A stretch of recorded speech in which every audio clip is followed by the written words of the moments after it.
Everyone and good morning to all of you friend. Standard 11th and subject that is economics. And in the previous lecture, till the last lecture, we already completed the first two six chapter. And now we will going for the new chapter, chapter number 7, that is the Indian economy. And I think you had that is the Indian economy, that is the whole economy about the our India. And this chapter is importance for your future career and also importance for your knowledge. So now we will start the chapter that is the Indian economy. And which topic you learn from this chapter, that is the ancient India, and then Indian economy after, sorry, before independence and after independence. And the fourth topic, that is the characteristics of India as a developing economy. तो यहाँ पे अलग अलग चार topic में पूरा chapter divide किया हुआ है, लेकिन जिसमें जो फर्स्ट है एंशियंट इंडिया का जो टॉपिक था वो ओमिट किया हुआ है इन द 30% सिलेबस में. तो आपको पता होगा कि 70% जो हमारा सिलेबस था उसमें सिर्फ 3 टॉपिक रहे हैं इस चैप्टर से, जिसमें Indian economy before independence, after independence and characteristics of India as a developing economy. तो यहाँ पे आज के लेक्चर में हम स्टार्ट कर रहे हैं एंशियंट इंडिया को छोड़कर, जो हमारा सेकंड टॉपिक था, that is the Indian economy before independence. और यहाँ पे आपको कंसिडर करना है कि एंशियंट इंडिया जो अब आपके सिलेबस में नहीं है, तो इस टॉपिक के आगे आप यहाँ पे क्रॉस या तो कोई भी आपको जो भी लगे वो ठीक लगे वो निशान यहाँ पे कर सकते हो. और अब हम यहाँ पे स्टार्ट कर रहे हैं इंडियन इकोनॉमी बिफोर इंडिपेंडेंस. तो फ्रेंड यहाँ पे आपको शायद पता ही होगा कि इंडिपेंडेंस हमारा कंट्री कब हुआ, 1947. और 1947 की पहले की हम यहाँ पे बात करें तो आपको पता था कि ब्रिटिश रूल था. यानी कि इंडियन इकोनॉमी बिफोर इंडिपेंडेंस पूछे तो ड्यूरिंग ब्रिटिश रूल, क्योंकि बिफोर 1947 तो तब हमारा यहाँ पे हमारी कोई गवर्नमेंट नहीं थी बल्कि ब्रिटिश गवर्नमेंट थी.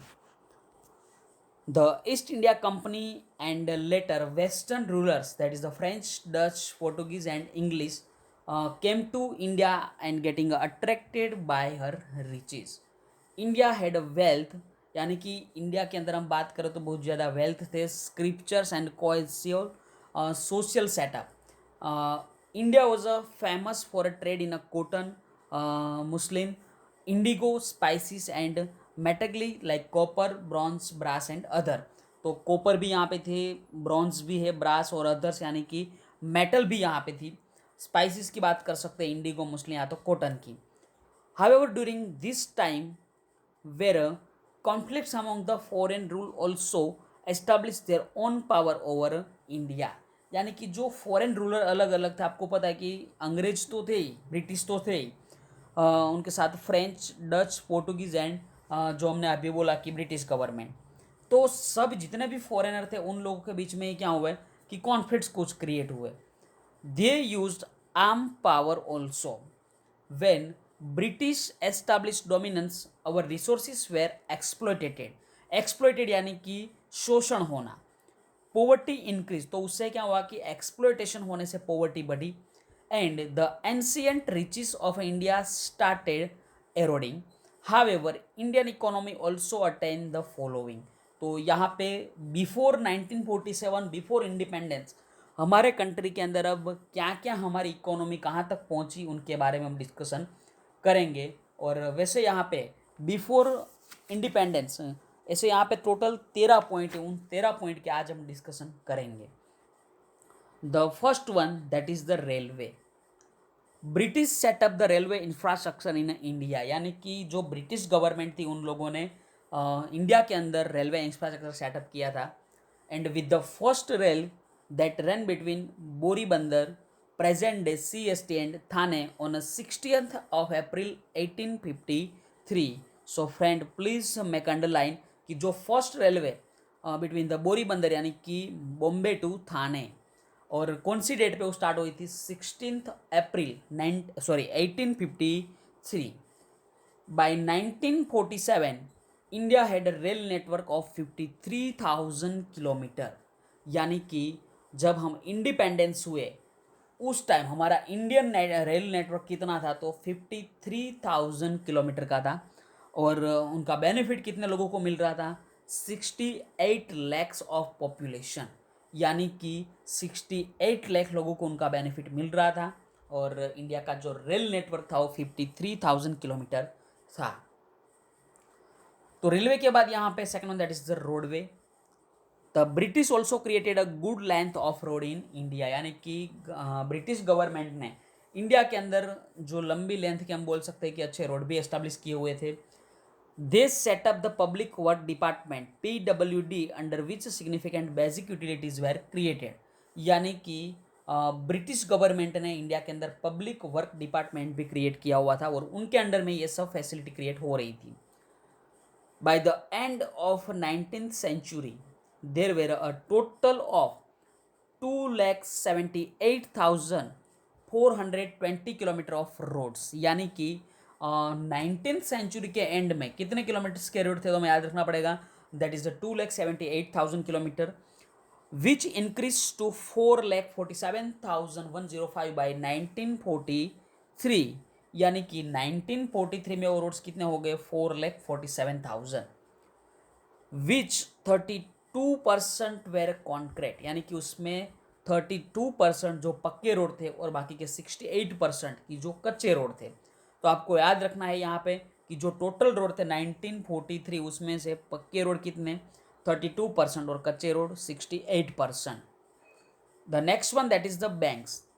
Private sector banks came into being in India from 1770 and by 1946 there were more than 700 banks in India, यानी कि प्राइवेट सेक्टर की इंडिया के अंदर बैंक कौन से ईयर में आई, तो आपको याद रखना है 1770 एंड 1946, यानी कि बिफोर इंडिपेंडेंस और उनके प्रीवियस ईयर में ही टोटल कितनी बैंक्स इंडिया में थी, तो 700 बैंक्स।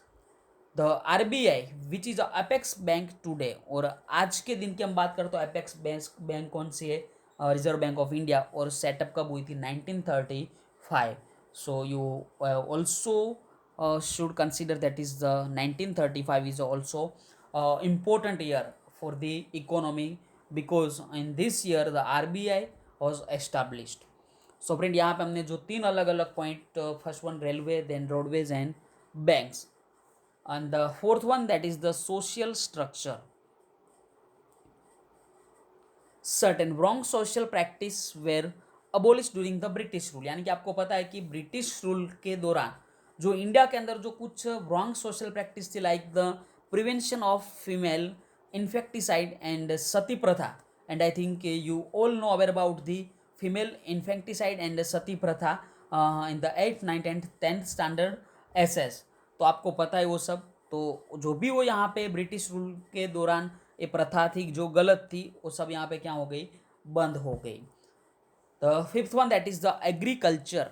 तो friend agriculture is also important sector for our Indian economy because you know that the most of population are depend on agriculture. In the agriculture suffer from a higher revenues, the system of zamindari यानी कि land lordship and other acts of the British. Friend what is the meaning of zamindari, zamindari यानी कि land के owner कोई और है और उनके ऊपर जो लेबर वर्क कर रहा है वो भी कोई और है, यानी कि उनको फिक्स मंथ या तो फिक्स ईयर में क्या देना है, रेंट पे करना पड़ेगा। There was a exploitation of several types and poverty in this sector started increasing, और उससे क्या हुआ कि पॉवर्टी इंक्रीज होती रही। To give an example, after industrial revolution in Britain, the British made Indian farmers grow more indigo to fulfill the need of their textile industry। तो अब यहाँ पे क्या हुआ कि इंडियन फार्मर की हम बात करें कि जो लोग ग्रो कर रहे थे, प्रोडक्ट कर रहे इंडिगो का, और इंडिगो जो कहाँ पे नीड उनकी होती थी, तो टेक्सटाइल इंडस्ट्री में। However, if farmers had taken a loan to grow indigo and incur losses, the British government did not waive off their loans, and the farmers started incurring and accumulating debts। यानी कि friend जो British की हम बात करें तो Britain में जो इंडस्ट्रियल रिवॉल्यूशन हुआ, तो वहाँ पे जो टेक्सटाइल जो इंडस्ट्री थी उनकी जो नीड थी दैट इज़ द इंडिगो, और इंडिगो की डिमांड क्या होने लगी ब्रिटिश में, बढ़ने लगी। और आपको पता ही है कि ब्रिटिश गवर्नमेंट इंडिया में भी थी, तो ब्रिटिश गवर्नमेंट जो बोलेगी वही हमें प्रोडक्टिविटी करनी पड़ेगी इन एग्रीकल्चर सेक्टर में। तो अब फार्मर को कौन सी प्रोडक्टिविटी करने की जरूरत पड़ी, इंडिगो। एंड इंडिगो को ग्रो करने के लिए हम जो भी लोन ले रहे थे, तो अगर समझो कि वहाँ पे हमें लॉस हुआ इंडिगो में, तो ब्रिटिश गवर्नमेंट उस लोन को वो लोग वेव ऑफ नहीं कर रहे थे। And that is our big problem in agriculture sector. And the next one that is the land revenue. Land revenue यानी कि जो रेंट की हम बात करें या तो जो हमें पैसे मिल रहे हैं, the East India Company got the rights to collect land revenue from king in India. यानी कि जो ईस्ट इंडिया कंपनी, आपको पता है कि ब्रिटिश कंपनी थी, और उनके पास राइट था कि वो लैंड रेवेन्यू कलेक्ट किसके पास से करे, king of India. With that also got the rights to collect land revenue from owner of farming land. और जो भी फार्मर लैंड्स के जो ओनर है उनके पास से भी वो रेवेन्यू कलेक्ट कर रहे थे। Later on, the British government collected land revenue from the farmers through जमींदार। यानी कि ब्रिटिश गवर्नमेंट क्या कर रहे थे, लैंड रेवेन्यू कलेक्ट कर रहे हैं किसके पास से, फ्रॉम फार्मर के पास से, through zamindar. And the government punish the farmer who fail to give revenues by confiscating their land by charging fine and so on. यानी कि फ्रेंड, अगर समझो कोई भी फार्मर कि अगर वो रेवेन्यू पे नहीं कर पाता है, यानी कि फेल टू गिव रेवेन्यूज, तो क्या होगा कि उनकी जो ज़मीन है, उनकी जो लैंड है, उनको लोग क्या करते थे, कॉन्फिस्केटिंग यानी कि जब्त कर लेते थे। एंड उनके ऊपर कुछ वो लोग फाइन चार्ज करते थे। Land revenues were as high as half of the produce of farmer. और लैंड रेवेन्यू कितने रुपीज़ में था, तो आपको पता होगा कि जो टोटल प्रोडक्शन एग्रीकल्चर में होता है उनसे हाफ यानी कि 50% या तो उससे ज़्यादा लैंड रेवेन्यू में पैसे चले जाते थे। तो इसीलिए जो फार्मर थे या तो जो भी लेबर थे उन लोगों को ज़्यादातर लॉस से बेयर करना पड़ता था। सो फ्रेंड, यहाँ पे हमने अलग अलग जो 6 पॉइंट थे वो 6 पॉइंट कंप्लीट कर दिए, और बाकी के जो यहाँ पे 7 पॉइंट है वो भी हम कंटिन्यू करेंगे, लेकिन मैं पहले आपको 2 मिनट का 3 मिनट का टाइम दे रहा हूँ। So friend, please read the Indian economy before independence, और जिसमें जो हमने यहाँ पे 6 अलग अलग पॉइंट के बारे में डिस्कशन किया, तो ये सब आप पहले एक बार रीड कर लो, जो पूरा पेज नंबर 78। एंड देन बाकी के जो 7 पॉइंट है वो भी हम यहाँ पे कंटिन्यू करेंगे। So friend, please read the page number 78।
Okay friend, welcome back.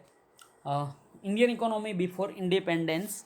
अब यहाँ पे हम जो नेक्स्ट पॉइंट है उनकी ओर आगे बढ़ रहे हैं। 7 that is the high rate of taxis.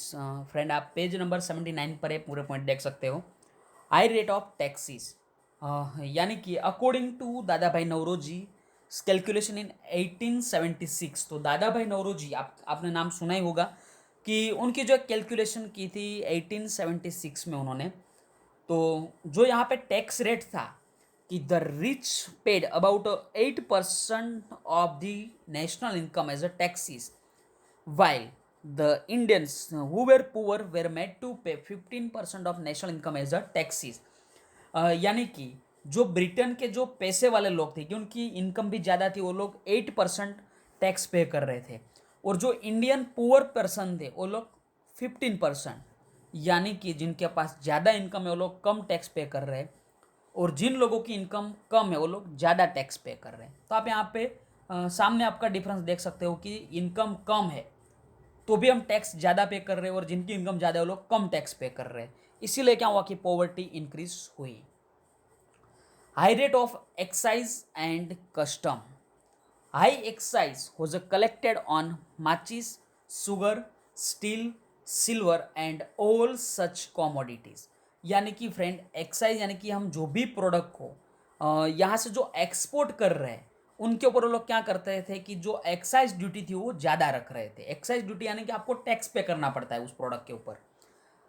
Through salt was easily available in India, but the British term as a illegal the production of salt by Indians on a sea shore, and they monopolized salt trade and imported salt to India by levying a high custom duties and thus made it an expensive commodity for the poor Indians। तो friend जो भी यहाँ पे India के अंदर हम जो भी प्रोडक्ट की बात करें उनके ऊपर वो लोग ज़्यादा एक्साइज रखते थे, और जो फॉरेन की जो प्रोडक्ट थी उसमें यहाँ पे ज़्यादातर हमने एक बेस लिया दैट इज द सॉल्ट। कि सोल्ट का जो प्रोडक्शन हो गया हमें पता है कि इजी प्रोडक्शन है, इजीली अवेलेबल हो सकता है इंडिया के अंदर, क्योंकि हमारा जो ज़्यादातर हमारी जो इंडियन कंट्री की जो बॉर्डर है वहाँ पे सी शोर है। तो अब यहाँ पे क्या होगा कि जो ब्रिटिश गवर्नमेंट थे उसने प्रोडक्शन जो सॉल्ट का था वो इलीगल कर दिया डिक्लेयर। तो हम यहाँ पे सॉल्ट का प्रोडक्शन नहीं कर सकते। तो अगर सॉल्ट की आपको पता है कि ज़रूरत सब लोगों को होती है, तो सॉल्ट यहाँ पे हम क्या करते थे, इंपोर्ट कर रहे थे। कहाँ से? ब्रिटेन थे, और उनके ऊपर उन लोगों ने ज़्यादा कस्टम लगा दिया। तो हमें जो सॉल्ट जो कॉमोडिटी वो क्या हो रही है यहाँ पे एक्सपेंसिव होने लगी। To protest against the high excise duties on salt, Gandhiji started the salt satyagrah with the Dandi March, and I think you all aware about this satyagrah. And high duties up to 15% were imposed on a cotton cloth export from India, so that the Indian cotton industry receive a setback। यानी कि जो यहाँ पे ज़्यादा duty हमने कहाँ पे रख दी थी कॉटन के ऊपर, कि जो हम एक्सपोर्ट कर रहे थे cotton cloth export from India, whereas the cotton cloths import from Manchester in England came to India at a much lower import tariff of only about 2.5%। यानी कि इंडियन क्लॉथ्स जो है कॉटन क्लॉथ उनके ऊपर ज़्यादा टैक्स, और जो Manchester यानी कि जो इंग्लैंड में है उनके ऊपर कम टैक्स। तो आपको पता होगा कि जहाँ पे कम टैक्स से उनकी प्राइस भी क्या हो सकती है, डिक्रीज हो सकती है, और प्राइस डिक्रीज है तो उस प्रोडक्ट की डिमांड क्या होगी, बढ़ेगी। तो जो इंडियन कॉटन क्लॉथ था उनकी डिमांड क्या हो गई, कम हो गई, और जो ब्रिटिश के जो मैनचेस्टर का जो कॉटन क्लॉथ था उनकी डिमांड क्या हो गई, इंक्रीज हो गई, क्योंकि उनकी कॉस्ट जो टैक्स रेट था वो वहाँ पे कम था, about only 2.5%। The British wanted to export India's long staple cotton to England and sell it a manufactured cloth in India। यानी कि यहाँ से वो लोग कॉटन स्टेपल कॉटन को इंग्लैंड में एक्सपोर्ट कर रहे थे, वहाँ पे मैन्युफैक्चरिंग करके वो फिर से सेल कहाँ पे करने आ गए, इंडिया में। यानी कि इंडिया से रॉ मटेरियल लेकर वो कहाँ पे रख रहे थे, मैनचेस्टर में, इंग्लैंड में, और इंग्लैंड में उन लोगों का प्रोडक्शन यूनिट था, प्रोडक्शन करके वो फिर से कहाँ पे आ रहे थे, इंडिया में। Thus India's raw material were exploited, और इससे क्या हुआ कि हमारा जो रॉ मटेरियल का पूरा जो बिजनेस था वो क्या हुआ, एक्सप्लॉइट, शोषण हुआ, so that British industry could thrive at the cost of Indian industry. और उससे क्या हुआ कि हमारी जो इंडियन इंडस्ट्री का यहाँ पे नुकसान हुआ, और ज़्यादातर इंडस्ट्री बंद भी हो गई, और डेवलपमेंट किसका हुआ, ब्रिटिश इंडस्ट्री का डेवलपमेंट हुआ। The next point that is the industrial policy.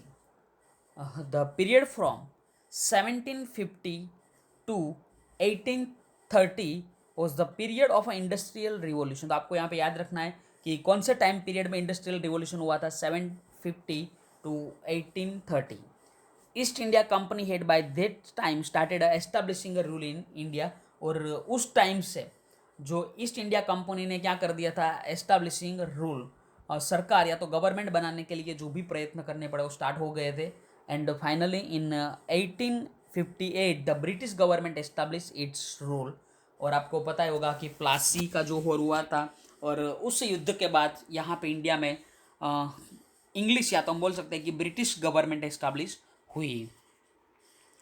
The British government adopted a policy that made the Indian investor loss confidence. और ब्रिटिश गवर्नमेंट ने यहाँ पे ऐसी पॉलिसी बनाई कि उससे इंडियन इन्वेस्टर को क्या हुआ, loss. And the development of a Indian industry was a lopsided in a character in the sense that only some light and consumer good industry were started and no attention was given to the manufacturing, machine manufacturing and heavy engineering and heavy chemical industries and other basic and की industry. यानी कि जो small industry थी वो तो India में start हो गई थी, लेकिन जो बड़ी बड़ी या तो जो हम बोल सकते हैं कि हैवी इंडस्ट्री थी वो इंडिया में उनका कोई यहाँ पे एग्जिस्टेंस रहा नहीं।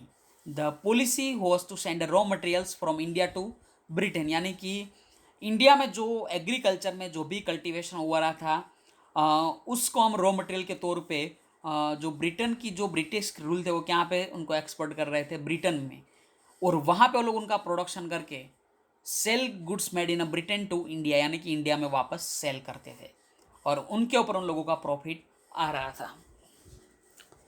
The 10th and next one that is the economic exploitation in order to benefit their own economy. यानी कि ब्रिटेन की जो गवर्नमेंट थी वो उनकी खुद की इकोनॉमी के बेनिफिट के लिए the East India company and later the British government adopted policy which exploited Indian resources. तो उससे क्या उन लोगों ने ऐसी पॉलिसी अडोप्ट की कि उनसे हमारे जो इंडियन रिसोर्सेज थे वो एक्सप्लॉयट हुए एंड प्रमोटेड ब्रिटिश इंडस्ट्री। और उससे क्या हुआ कि जो ब्रिटिश इंडस्ट्री थी वो प्रमोट हुई। Indian agriculture was also exploited by high land revenue. यानी कि जो एक और रीज़न यहाँ पे था कि जो लैंड रेवेन्यू उनकी अमाउंट भी उन लोगों ने क्या कर दी थी, ज़्यादा। तो उससे क्या हुआ कि Indian agriculture was also exploited. तो फ्रेंड यहाँ पे हमने फिर से जो पहले 6 पॉइंट कंप्लीट किए बाद में और 4 कर दिए, और टोटल आपको पता है कि 13th पॉइंट है, बाकी के 3। मैं आपको यहाँ पे 2 मिनट का टाइम दे रहा हूँ। Within 2 minutes please read the 3 topic that is the 3 point that is the high rate of taxes, high rate of excise and custom and industrial policy, and the 10th that is the economic exploitation. And बाकी के जो remains 3 है वो भी हम after 2 minutes we will going through. Please read it.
Okay, friend. The next one that is the exploitation of artisans. The East India Company exploited artisans by obtaining goods from them at up to 15% to 40% lower prices. यानी कि जो artist थे उनका भी एक यहाँ पे exploitation हुआ कि उनके पास से जो लोग गुड्स परचेस कर रहे थे वो जो भी उनकी एमआरपी जो भी प्राइस थी उस प्राइस से वो लोग 15 से 40% वो लोग क्या करते थे, कम प्राइस में उनको परचेस करते थे and sold them in the world at a higher prices and made a high profit. तो आप यहाँ पे देख सकते हो कि 15 से 40% कम प्राइस पे खरीदना और उनसे डबल प्राइस में क्या करना, बेचना। यानी कि पहले तो यहाँ पे उन लोगों ने 40% पैसे कमा लिए और डबल प्राइस में वो लोग यहाँ पे सेल करे तो बाकी के 100% वहाँ पे, यानी कि 140% वो लोग क्या कर रहे थे, यहाँ पे प्रॉफिट कमा रहे थे।